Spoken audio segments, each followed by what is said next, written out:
ವಿಸ್ತಾರ ನ್ಯೂಸ್ಗೆ ಸ್ವಾಗತ. ನಾನು ಮಧುಕರ್ ಶೆಟ್ಟಿ. ದಕ್ಷಿಣ ಭಾರತದಲ್ಲಿ ಪ್ರಧಾನಿ ನರೇಂದ್ರ ಮೋದಿ ಅವರ ಎಲೆಕ್ಷನ್ ದಂಡಯಾತ್ರೆ ಆರಂಭ ಆಗಿದೆ. ಮಹಾಭಾರತ ಸಮರಕ್ಕೆ ನರೇಂದ್ರ ಮೋದಿ ರಣಕಹಳೆಯನ್ನ ಊದಿದ್ದಾರೆ. ಶಿವಮೊಗ್ಗದಲ್ಲಿ ನಾಳೆ ಪ್ರಧಾನಿ ನರೇಂದ್ರ ಮೋದಿ ಅವರ ಎಲೆಕ್ಷನ್ ಶೋ ನಡೆಯಲಿದೆ. ನಿನ್ನೆ ಕಲಬುರಗಿಗೆ ಪ್ರಧಾನಿ ನರೇಂದ್ರ ಮೋದಿ ಅವರು ಆಗಮಿಸಿ ಅಲ್ಲಿ ಮಾತನಾಡಿದ್ರು. ನಾಳೆ ಶಿವಮೊಗ್ಗಕ್ಕೆ ಆಗಮಿಸಲಿದ್ದಾರೆ. ಅಲ್ಲಿ ಪ್ರಧಾನಿ ನರೇಂದ್ರ ಮೋದಿಯ ಪ್ರಚಾರ ಆರಂಭ ಆಗುತ್ತೆ. ಟಾರ್ಗೆಟ್ 400 ಇದನ್ನು ತಲುಪೋದಕ್ಕೆ ಪ್ರಧಾನಿ ನರೇಂದ್ರ ಮೋದಿ ಅವರು ಕರ್ನಾಟಕದಲ್ಲೂ ಕೂಡ ತಯಾರಿಯನ್ನ ಆರಂಭಿಸಿದ್ದಾರೆ. ಮೋದಿ ಕಾರ್ಯಕ್ರಮಕ್ಕೆ ಶಿವಮೊಗ್ಗದಲ್ಲಿ ಈಗಾಗಲೇ ವೇದಿಕೆಯನ್ನ ಸಜ್ಜುಗೊಳಿಸಲಾಗಿದೆ. ಸಾಕಷ್ಟು ಸಿದ್ಧತೆಗಳು ಕೂಡ ಆಗಿದೆ. 4 ಕ್ಷೇತ್ರಗಳಿಗೆ ಸಂಬಂಧಪಟ್ಟಂತೆ ಈ ಒಂದು ಕಾರ್ಯಕ್ರಮದಲ್ಲಿ ಪ್ರಧಾನಿ ನರೇಂದ್ರ ಮೋದಿ ಅವರು ಎಲೆಕ್ಷನ್ ದಂಡಯಾತ್ರೆಯನ್ನ ನಡೆಸ್ತಾರೆ. 4 ಕ್ಷೇತ್ರಗಳಿಗೆ ಸಂಬಂಧಪಟ್ಟಂತಹ ಬಿಜೆಪಿಯ ನಾಯಕರು ಕೂಡ ಆಗಮಿಸುತ್ತಾರೆ, ಕಾರ್ಯಕರ್ತರು ಕೂಡ ಆಗಮಿಸಲಿದ್ದಾರೆ. ಪ್ರಧಾನಿ ನರೇಂದ್ರ ಮೋದಿ ಅವರು ಈ ರೀತಿಯಾಗಿ ಕರ್ನಾಟಕದಲ್ಲಿ ಮತ ಬೇಟೆಗೆ ಚಾಲನೆಯನ್ನ ನೀಡಲಿದ್ದಾರೆ. ಈಗಾಗಲೇ ಕಲಬುರಗಿಗೆ ಆಗಮಿಸಿದ್ರು. ನಿನ್ನೆ ಅವರು ಕಲಬುರಗಿಯಲ್ಲಿ ಮಾತನಾಡಿದ್ರು. ನಾಳೆ ಶಿವಮೊಗ್ಗಕ್ಕೆ ಆಗಮಿಸಲಿದ್ದಾರೆ.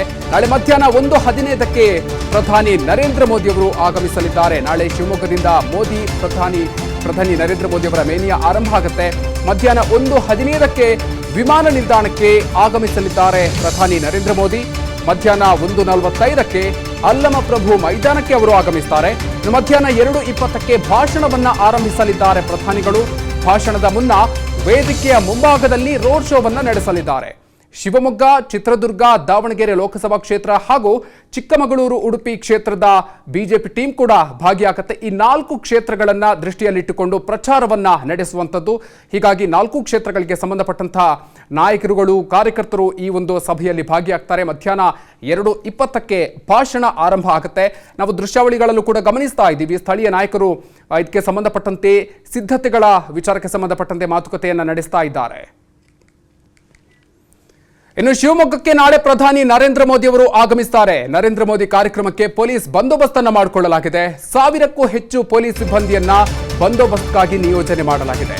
3 SP, 5 ASP, 19 DYSP, 64 inspector, 156 PSI, 1000 ಕಾನ್ಸ್ಟೇಬಲ್ಗಳನ್ನ ಭದ್ರತೆಗಾಗಿ ನಿಯೋಜನೆ ಮಾಡಲಾಗಿದೆ. ಈ ರೀತಿಯಾಗಿ ಸಕಲ ರೀತಿಯಲ್ಲೂ ಕೂಡ ಭದ್ರತೆಗಳನ್ನ ಮಾಡಿಕೊಂಡಿರುವಂತದ್ದು. 3 ಜನ ಎಸ್ಪಿ, 5 ಎಎಸ್ಪಿ, 19 ಡಿವೈಎಸ್ಪಿ ಸೇರಿದಂತೆ 64 ಇನ್ಸ್ಪೆಕ್ಟರ್, 156 ಪಿಎಸ್ಐ, 1000 ಕಾನ್ಸ್ಟೇಬಲ್ಗಳನ್ನು ನಿಯೋಜನೆ ಮಾಡಲಾಗಿದೆ. ಈ ರೀತಿಯಾಗಿ ಸರ್ವ ರೀತಿಯಲ್ಲೂ ಕೂಡ ಭದ್ರತೆಯನ್ನ ಮಾಡಿಕೊಳ್ಳಲಾಗಿದೆ.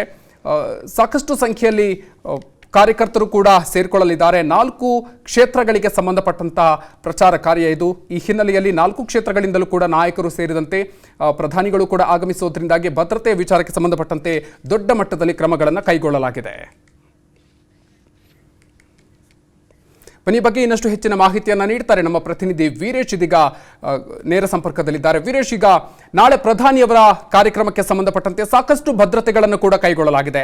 ಸದ್ಯ ಏನೇನು ಕಾರ್ಯಕ್ರಮಗಳಲ್ಲಿ ಆಗ್ತಾ ಇದೆ, ಅಂದ್ರೆ ಯಾವ ರೀತಿಯಾಗಿ ಸಿದ್ಧತೆಗಳನ್ನ ಮಾಡಿಕೊಳ್ಳಲಾಗಿದೆ? ಸ್ಥಳೀಯ ನಾಯಕರು ಯಾರಾದರೂ ಈ ಕ್ಷಣಕ್ಕೆ ಆಗಮಿಸಿದ್ದಾರೆ? ಏನೇನು ಮಾಹಿತಿ ಇದೆ?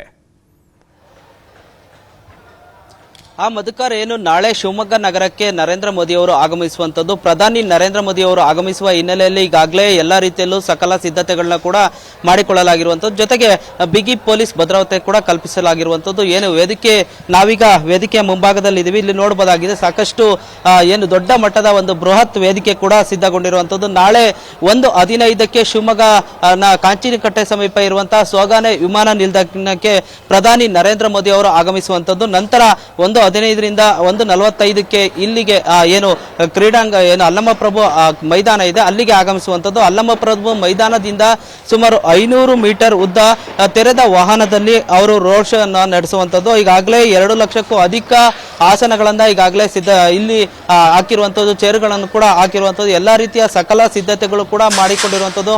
ಸಂಸದ ಏನು ರಾಘವೇಂದ್ರ ಅವರಿದ್ದಾರೆ, ಜೊತೆಗೆ ಶಿವಮೊಗ್ಗ ಕ್ಷೇತ್ರದ ಹಾಲಿ ಬಿಜೆಪಿ ಅಭ್ಯರ್ಥಿ ಆಗಿರುವಂತಹ ಸಂಸದ ರಾಘವೇಂದ್ರ ಅವರ ನೇತೃತ್ವದಲ್ಲಿ ಕಾರ್ಯಕ್ರಮಕ್ಕೆ ಸಕಲ ಸಿದ್ಧತೆ ಕೂಡ ಮಾಡಿರುವಂಥದ್ದು. ಜೊತೆಗೆ MLC ಆಗಿರುವಂತಹ ರವಿಕುಮಾರ್ ಅವರ ನೇತೃತ್ವದಲ್ಲಿ ಕಾರ್ಯಕ್ರಮದ ಸಿದ್ಧತೆಗಳು ಕೂಡ ನಡೆದಿರುವಂಥದ್ದು. ಈಗಾಗಲೇ ಎಲ್ಲಾ ರೀತಿಯ ಸಿದ್ಧತೆಗಳು ಕೂಡ ನಡೆಸಿರುವಂಥದ್ದು. ಜೊತೆಗೆ 1000ಕ್ಕೂ ಅಧಿಕ ಪೊಲೀಸರನ್ನ ಕೂಡ ಭದ್ರತೆಗಾಗಿ ನಿಯೋಜನೆ ಮಾಡಿರುವಂಥದ್ದು. ಜೊತೆಗೆ ಏನು ಪ್ರಧಾನಿ ನರೇಂದ್ರ ಮೋದಿ ಆದ ಹಿನ್ನೆಲೆಯಲ್ಲಿ ಅವರಿಗೂ ಕೂಡ ಸಾಕಷ್ಟು ಭದ್ರತೆಗಳನ್ನ SPG ಅವರು ಕೂಡ ನಿಯೋಜನೆ ಮಾಡಿರುವಂಥದ್ದು. ಜೊತೆಗೆ ಸ್ಥಳದಲ್ಲೇ SPG ಅಧಿಕಾರಿಗಳು ಕೂಡ ಮೊಕ್ಕ ಮೂಡಿ ಎಲ್ಲಾ ರೀತಿಯ ಸಕಲ ಸಿದ್ಧತೆಗಳನ್ನು ಕೂಡ ಮಾಡಿಕೊಂಡಿರುವಂಥದ್ದು. 3 SP, 5 ಜನ ASP, ಜೊತೆಗೆ 19 ಜನ DYSP, 64 ಜನ ಸರ್ಕಲ್ ಇನ್ಸ್ಪೆಕ್ಟರ್, ಜೊತೆಗೆ 164 ಜನ PSI, ಜೊತೆಗೆ 1000 ಪೊಲೀಸ್ ಕಾನ್ಸ್ಟೇಬಲ್ಗಳನ್ನ ಕೂಡ ನಿಯೋಜನೆ ಮಾಡಿರುವಂಥದ್ದು. ಎಲ್ಲಾ ರೀತಿಯ ಸಿದ್ಧತೆಗಳನ್ನ ಮಾಡಿಕೊಂಡು ಈಗಾಗಲೇ ಎಲ್ಲ ವ್ಯವಸ್ಥೆ ಕೂಡ ಮಾಡಿರುವಂಥದ್ದು ಮಧುಕರ್. ಅಂದ್ರೆ ಜೊತೆಗೆ ನಾಳೆ ಏನು 2:20 ಸುಮಾರಿಗೆ ಇಲ್ಲಿ ಭಾಷಣ ಆರಂಭಿಸುವಂತ ಮೋದಿ ಅವರು 1 ಗಂಟೆಗೂ ಹೆಚ್ಚು ಕಾಲ ಸಾರ್ವಜನಿಕರನ್ನ ಉದ್ದೇಶಿಸಿ ಮಾತನಾಡುವಂಥದ್ದು. ಜೊತೆಗೆ 4 ಲೋಕಸಭಾ ಕ್ಷೇತ್ರದ ಅಭ್ಯರ್ಥಿಗಳ ಪರ ಮತಯಾಚನೆ ಮಾಡುವಂಥದ್ದು. ಅನುಕ್ಷಣದ ಸುದ್ದಿಗಳಿಗಾಗಿ ವಿಸ್ತಾರ ನ್ಯೂಸ್ ಯೂಟ್ಯೂಬ್ ಚಾನೆಲ್ ಸಬ್ಸ್ಕ್ರೈಬ್ ಮಾಡಿ. ಹೊಸ ಸುದ್ದಿಗಳ ನೋಟಿಫಿಕೇಶನ್ಗಾಗಿ ಬೆಲ್ ಐಕಾನ್ ಕ್ಲಿಕ್ ಮಾಡಿ. ಲೇಟೆಸ್ಟ್ ಅಪ್ಡೇಟ್ಸ್ಗಾಗಿ www.vistaranews.com ವೆಬ್ಸೈಟ್ಗೆ ವಿಸಿಟ್ ಮಾಡಿ. ಅಂಗೈಯಲ್ಲೇ ಜಗತ್ತಿನ ಸುದ್ದಿ ತಿಳಿಯಲು ವಿಸ್ತಾರ ನ್ಯೂಸ್ ಕನ್ನಡ ಆಪ್ ಡೌನ್ಲೋಡ್ ಮಾಡಿ.